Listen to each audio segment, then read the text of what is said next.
வருமே தவிர மற்றவங்க கையை கூட வைக்க இயலாது, நெருங்க கூட இயலாது. சுப்ரீம் கோர்ட் தீர்ப்பு 10 எரி கர்நாடகா அட நீதிமன்ற தீர்ப்படி திறந்து விடுறேன்னு சொன்னா எப்படி திறக்கலாம்னு கொந்தளிக்கிறாங்க யார்? நீதிமன்ற அவசியம் இல்லையா? சீதாராமையா சொந்தமாக திறந்து விட்டாரு, நீதிமன்ற தீர்ப்புக்கு அப்புறம் தான் திறந்து விட்டாரு.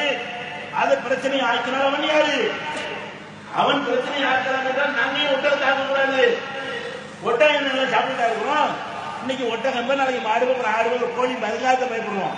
இங்க ஒட்டகம் திருப்பியா சாப்பிட்டு இது ஒட்டகம் ஆழம் பார்க்கறது தீர்ப்பு இது சும்மா இருந்தாங்கன்னா அடுத்த மாட்டுறதுக்காக அதுக்கு அடுத்த மாட்டு ரத்தம் ஆட்டு கம்மி பண்ணி அப்புறம் ஆட்டு ரத்தம் அதிகமா இருக்கும். கோழி நாங்க கோழி குருபானி குருபானி இப்படிலாம் சொல்லுவாங்க.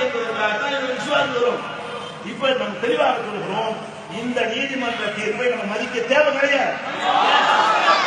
சட்டத்திற்கு புறம்பான தீர்ப்பு. இவர்கள் என்ன கெடுபடி பண்ணாலும் குடிச்ச ஒட்டகத்தை கொண்டு ஆந்திரவன் விட்டாலும் சரி, அறுக்கத்தான் போகிறான். சிபிஐயால கண்டுபிடிக்க முடியாது, போலீஸால கண்டுபிடிக்க முடியாது. அதுக்கப்புறம் நீங்க என்ன கேட்டா அதுக்கு சந்திக்க தயாரா இருக்கணும். நாங்க கட்டுப்பட மாட்டேங்க.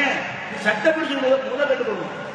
இஸ்லாமிய மார்க்க விஷயத்தில் தலையிடுற மதச்சார்பற்ற நாடுகிற ஒவ்வொரு மதத்தவர்களும் அரசியல் சாசனம் சட்டத்தோட எதிர்கரிசி சாசனம் கரிசி அரசியல் சாசனத்தில் எழுதின விஷயத்தை மீறும் வரை ஒரு சட்டம் இருக்குமே. ஆனால் சட்டத்தை மிதிக்கணுமே தவிர அரசியல் சாசனத்தை மிதிக்க முடியாது. ஒவ்வொருத்தரும் தன்னுடைய மதப்படி நடப்பதற்கு உரிமை இருக்குது என்று அரசியல் சாசனம் சொல்லுகிறது.